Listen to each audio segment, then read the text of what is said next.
Hi guys, this is Cambro back for another video of Arkham Horror, the card game.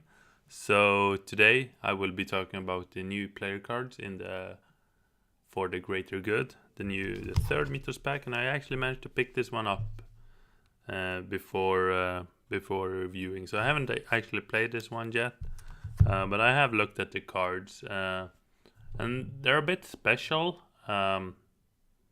Well, you'll see why soon. So let's just jump right into the video. We have 11 new cards, and the first one is the 45 Thompson. It's a Guardian asset weapon with double combat icon. It's item, weapon, firearm, and illicit traded, and uses 5 ammo, and you spend 1 ammo.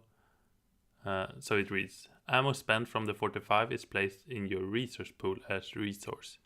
And then you have an action which is spend 1 ammo, you get +2 combat and do 1 damage for this attack. So first thing, I will do these cards, these 11 cards, a bit more on the go. I haven't really put up tabs and interactions and stuff like that, so I'm definitely might be missing more stuff than usual. Not that I cover everything, but we'll see how this goes. So as you probably noticed, we have a similar card to this as the 45 Thompson from the Secret Name. There was a gold card, meaning both Guardian and Rogue can take this. And this upgrades to this one, the 45 Thompson. Important thing to know, you don't have to have this card to buy this. You can go straight from any card to this card. Which might be a bit boring. Like, I maybe would have appreciated if they had like the text that they can only be upgraded from this one, because you'll see that the Rogue also will get a 1, but we'll start by talking about the Guardian one. So it's a 6 resource gun that after some time pays back itself. After you've fired 5 ammo, you'll get 5 resources, which is okay. It's very slow. If we compare this weapon to something like the shotgun, which costs basically the same, 1 XP, but this one can do so much more damage. Is there any level 3 weapon in Guardian? I feel like there is one, right? Weapon, let's see. I should have done this before. Firearm is not called weapon. Firearm. Okay, we actually don't have a... So this is actually the only level 3 gun we have currently. But a lot of good level 4 guns are, like the shotgun and the bar. And if you go up to the level 5 slot, you have the lightning gun and flamethrower, which are, I mean, in my opinion, so much better. This one, it doesn't really pack a punch if we compare to the 0. It has the exact same ammo. It costs the same, it does the same ability. The only difference between this are you gain a combat icon and you get the money back over time, which I don't think is worth it. Like paying up 6 front, and it's not like you're getting it back every turn. You have to fire for you to get it back. So I don't think this is worth including. Like someone like Lola could take it, because she can take higher than level 3, but still, I don't think this is worth it. The best part with this is that now Mark can actually have his tone gun, and a high level one at that. So I don't find this too great. There's not really much more to say about this card. So let's just move on to the next one. So this is the 45 Thompson. And it's a level 3 rogue card. And it's a combat and an agility icon. Same traits. Takes the bow hand slot, 5 ammo. You spend 1 ammo, you get +2 combat and deal 1 extra damage for this attack. If you succeed by at least X, you may spend another ammo, or you may spend 1 ammo to deal this attack damage to another enemy at your location, where X is the enemy fight value. So let's say you have most easy, you have 2 ghoul minions at your location.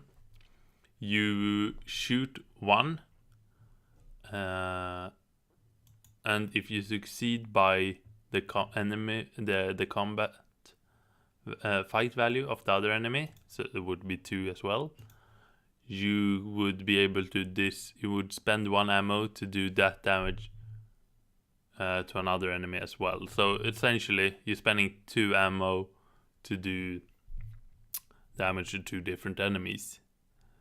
But I think this will be hard to trigger, right? There are not a lot of people who can take level 3 rogue cards. It's probably only the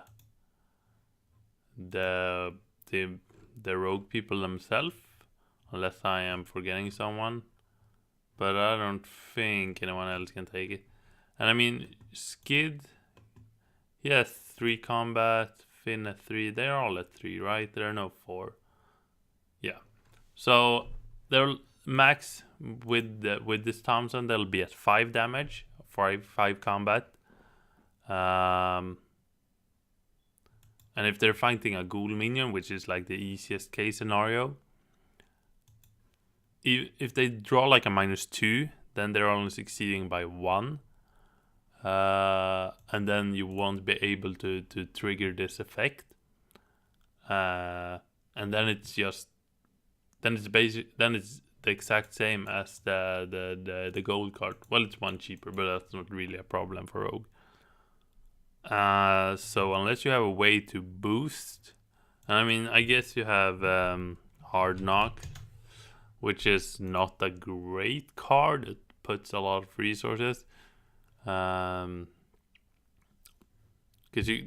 the permanent doesn't boost combat. There's another. I mean, they have different ways to boost, like stuff like High Roller. No, High Roller, maybe. Yeah, like High Roller, you spend 3 resources and get +2. So if you have a way to consistently boost combat, then the Thompson, the Rogue Thompson might work. But I'm not sold on this one, and it's a level 3 Rogue. Then you might as well just run Lupara, which I think is a much better card. This works great with Sleight of Hand. This one doesn't really. Not in the same way. I mean, every gun works good with Sleight of Hand, but there's no like punch. So that's basically what I want to say about the Thompsons. A cool thing that I think is consistently about all cards though is that, and I wish they did this for all cards, the art actually changed. So you see in the Guardian one, there's more bullets and there's like an extra ammo, I think, here. And on the Rogue one, they have like they have done like a paint job on the, I don't know what this tree thing back here, I don't know what it's called. So that's cool. Let's move on to, oops, I think I closed it. I want to have the secret name cards up as well. Scans only, and we'll hide spoilers.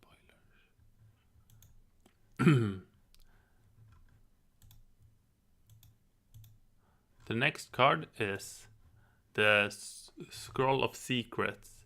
It's a secret asset, has 2 intellect icons, cost 1 to play, 3 XP. Item tome traded, takes up a hand slot, uses 3 secrets, and it has actions. Exhaust Scroll of Secrets and spend 1 secret.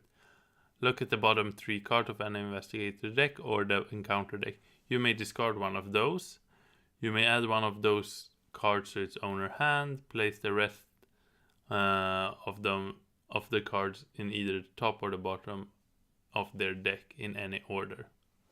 Oh, okay. So let's try to process that. It comes in with 3 secrets. You spend a secret and exhaust this. You look at the bottom 3 cards of the encounter deck or an investigator's deck. You may discard one of those cards. You may add one of those cards to its owner hand. So you can't do this for the encounter deck because there's no owner for the encounter deck. And then you place the rest of the cards on either the top or the bottom of their deck in any order. So you look at the bottom 3 and you get to discard one and pick one up in your hand and either put, the remaining, or it can be 1 to 3 cards left because you don't have to discard or pick anything up. But I mean, at least for the investigator's deck, this sounds so bad. It feels like I'm missing something. Because old Book of Lore does essentially the same thing. This one lets you look at 3 cards and pick one up to your hand. Old Book of Lore does basically the same thing. You exhaust Book of Lore and you search the top 3 cards of your deck for a card. And then you shuffle the remainder, those other 2 back into your deck. Sure, this one, it lets you pick one from the bottom, but that is a high edge case where that will matter. And you get to put the other one on top if you want. So it's basically like you can draw 2. But you still have to spend an action to actually draw the second one. And yeah, I don't find this good at all. I mean, Daisy, who uses Tome for free, I don't see any reason to run Scroll of Secrets over Old Book of Lore. At least if you're... I mean, it's cheaper, sure, but you spend 3 experience on it. So I would say you're back. You're set back. You could... I mean, if you use this for the encounter deck, if you look at the bottom 3, sure, you might see an Ancient Evil and throw that away, and you might put like a... Yeah, so if you do it on the encounter deck, you have to put 2 on the top. If you discard 1, because you can't add it to your hand. So then you could adjust the encounter deck, like what's gonna get you. So if like the Guardian, the Guardian will draw the first card, you put an enemy there, and then you do put the second card, that will be an intellect test or something. But I mean, then you have Scrying, right? Which does basically the same thing. This is Mystic, but it's the same cost. You look at the top 3 cards. I don't see the use for this. Please tell me in the comments. Because I've been rambling about this card for like 5 minutes now, and I haven't said anything useful. So, let's move on to the second Scroll of Secrets. So this is a Mystic card, cost 1, willpower and intellect, item tomb, take the hand slot, uses 4 secrets. You exhaust Scroll of Secrets and spend 1 secret. There's a lot of secrets. Look at the top or bottom of any investigator's deck or the encounter deck, then either discard that card, add it to its owner hand, place it on the bottom of the deck, or place it off the top of the deck. I think this is the same, right? It's not efficient enough. You're spending like an action to potentially draw a card. Sure, it could be a weakness. I mean, so there's no reason to draw. There's no benefit that the bottom card should be better than the top card. They're all random. So unless you have like stacked your deck in some way, maybe with this card, but and there are some cards maybe that put cards in the bottom of your deck. Then there's no real reason to like draw the bottom card. And sure, you can like look at the encounter deck and you see an Ancient Evil, you can put that one in the bottom. Sure, but I mean, is it worth spending 3 experience on a card just to do that? Let's see if we can bottom of its deck. Yeah. There's no good way at stacking cards at the bottom of your deck. I think both Scroll of Secrets are very bad. If you get any edge case where they might be good, please tell me, because this one was horrible. I thought they added a Jill for the Mystic, and the paper are like glowing, so that's cool. But as far as card goes, I think they're very bad. Let's continue. Tennessee Sormarsh. So this is a rogue asset. It has willpower and combat icon, and it's fast, uses 2 supplies. Cost 3 XP, is item and illicit trait, and doesn't take up any slot. First ability, fast. Exhaust Tennessee Sormarsh and spend 1 supply. You get +3 will for a skill test on a treachery card, and then you can action discard it. Fight, you get +3 combat and deals +1 damage for this attack. So if we compare it to the gold card, it's kind of similar. You get it has 2 supplies. You get +2 combat, or you get +2 will instead of 3, and when you discard it, you do an extra damage. So I mean, that's okay. Rogue have a tendency to be kind of bad when it comes to willpower. I mean, Skid is at 2, right? Yeah. Finn is at 1. Preston is at 1. And the others are okay. So sure, 2 times you could like get a +3, which is good. And it's fast to play. It has supplies also, so there are ways to recharge it. With like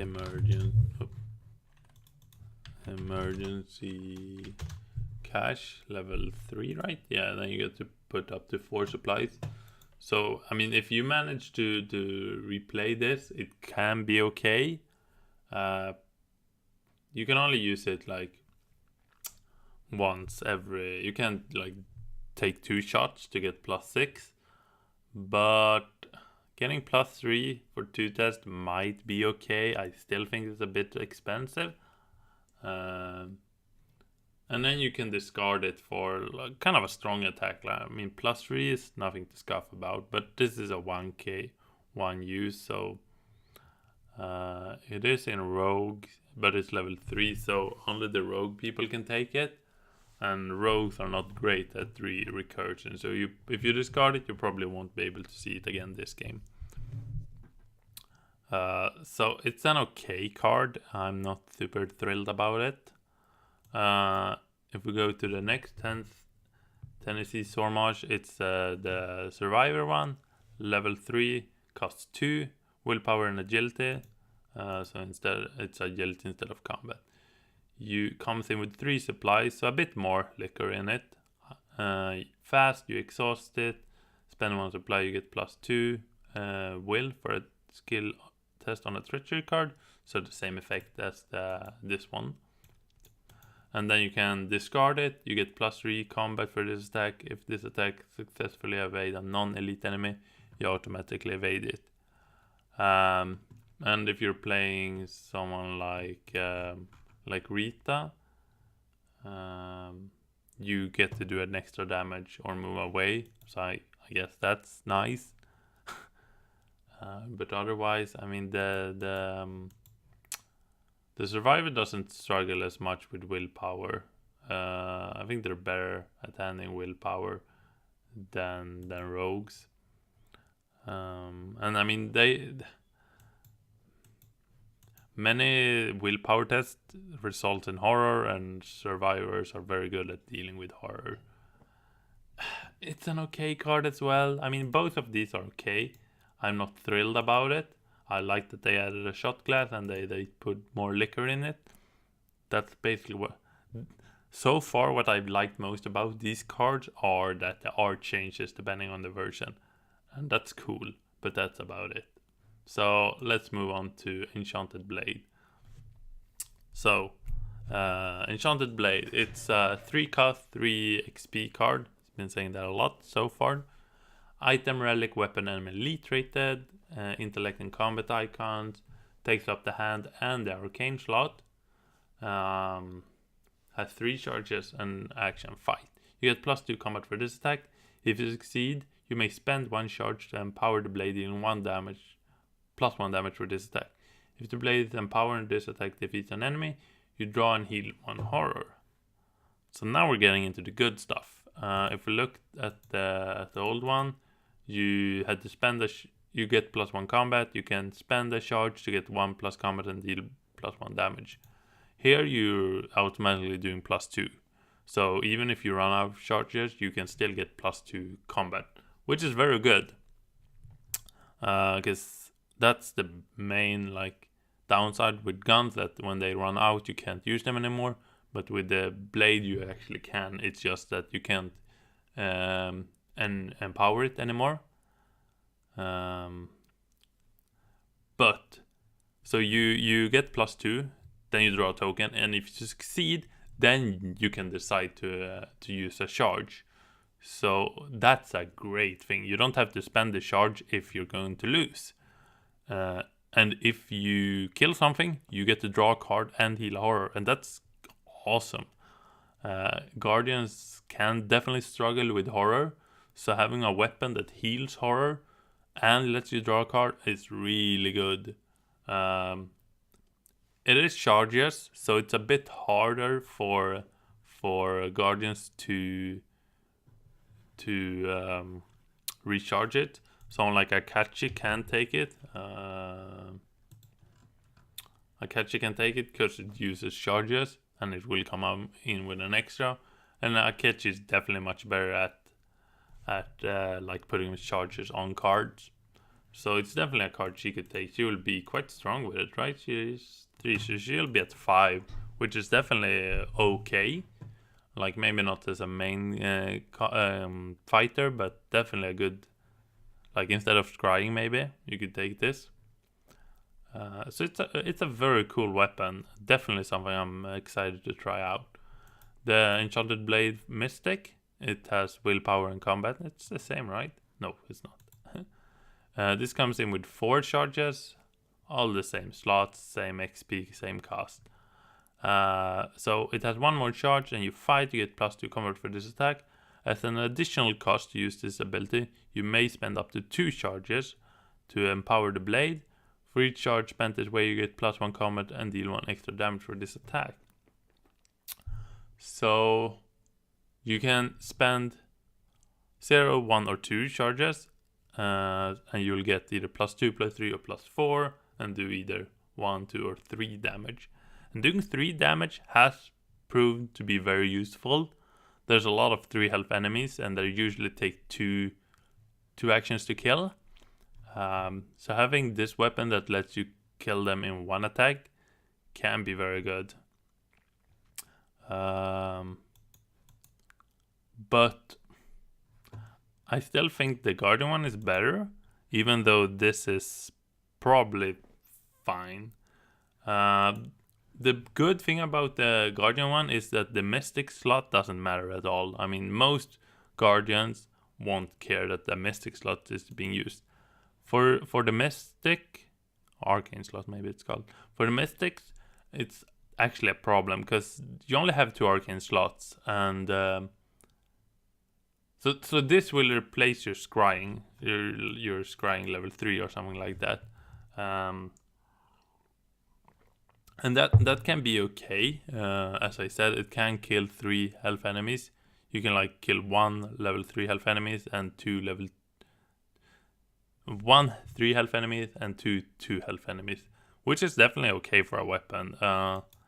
If you had Scrying level 3, then you would be able to do 6 damage in total. This will do... How much damage will it do? This will do... Okay, so no, Scrying will do... Okay, how many charges does Scrying have? It's not called Scrying to begin with, it's called Shivering.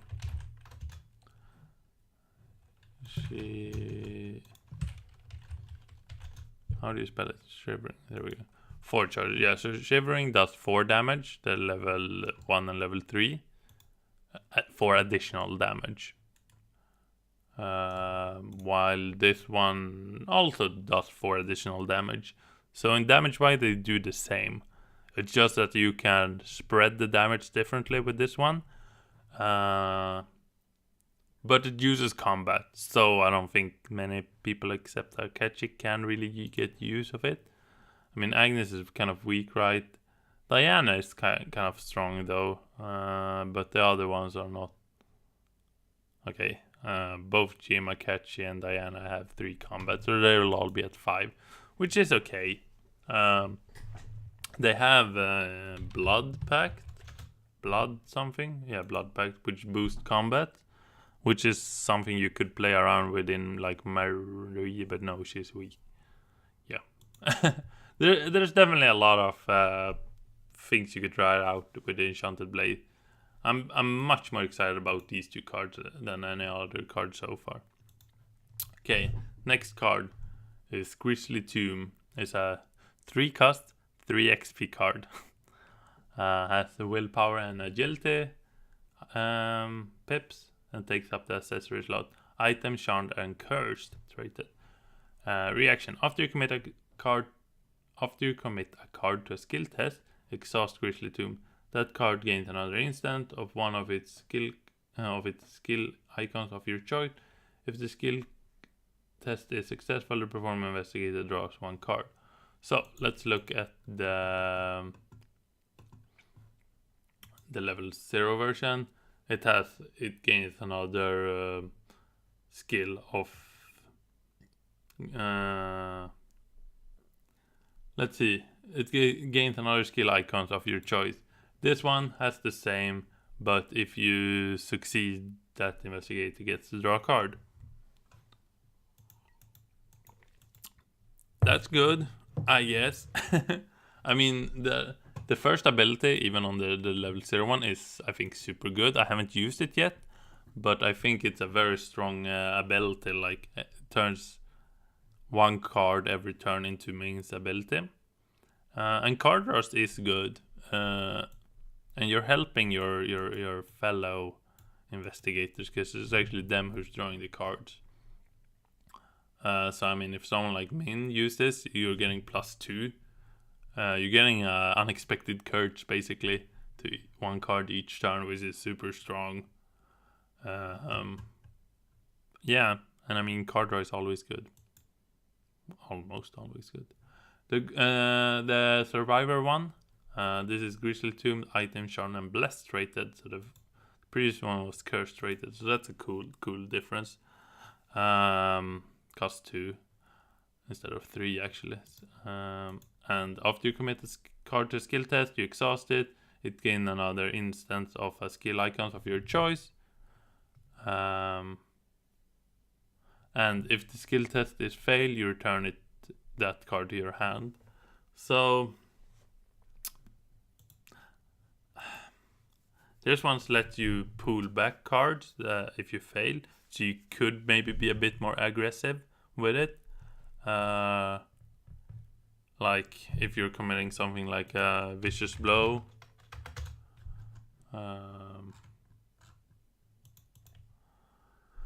and you manage to like pull a red, or yeah, something goes wrong, you can just pull it back, which is very strong. And Father Matteo can take this because it's blessed rated, and that's always fun. So I think the Grisly Tombs are kind of strong cards, but I think they're strong not necessarily because this extra ability, but mostly because of the the 0 ability, like which the level 0 card has.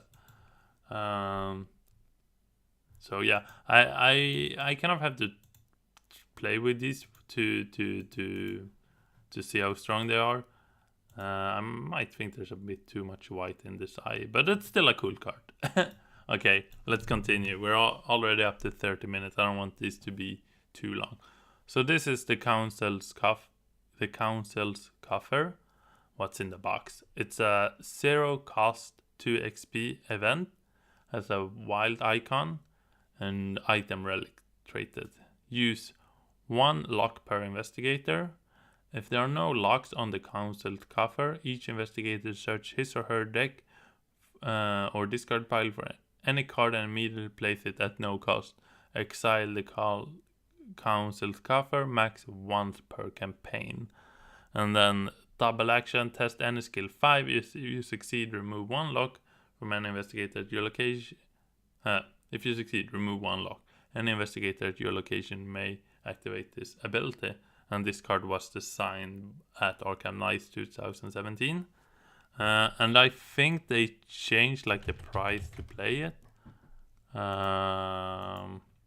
Yeah, it used to cost 3. Oh, it always had 3 locks before. Okay, so they changed the cost and the number of locks, but I think everything else was the same. How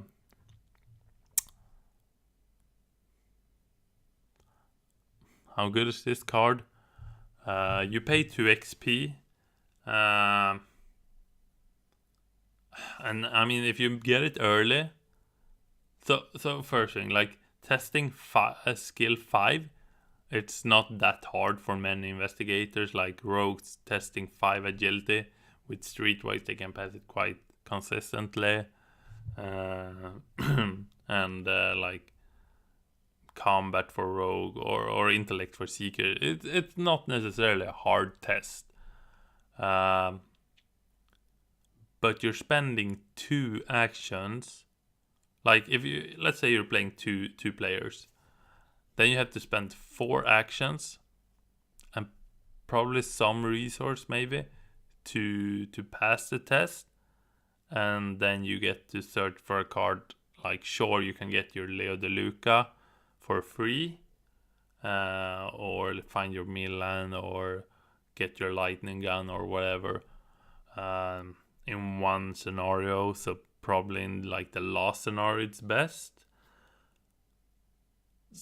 So you can only do this also once per campaign. So do you want to have 2 in your deck, because you can only ever use 1, but the chance of finding 1 increase. And I mean, if you don't have this in like your opening hand or very early, I don't think this card is like at all good, because it takes a lot of time actually. Like you have to play it and you have to investigate time and probably resources, and sure, you get a card. Well, everyone gets a card, but that's about it.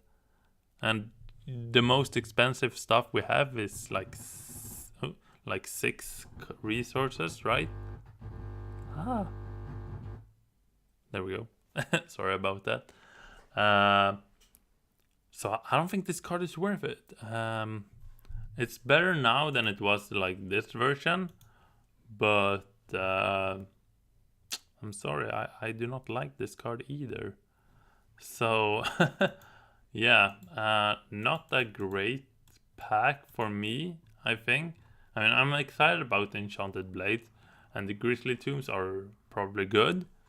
The Stormars are maybe okay, but Thompson's not gonna play. Scroll of Secrets, never gonna play. And the Council Coffin, I mean, it might be a fun card, but I don't think it's good. So that's for the great of good card review. It has been a bit negative, but I still hope you enjoyed this unscripted review of the cards.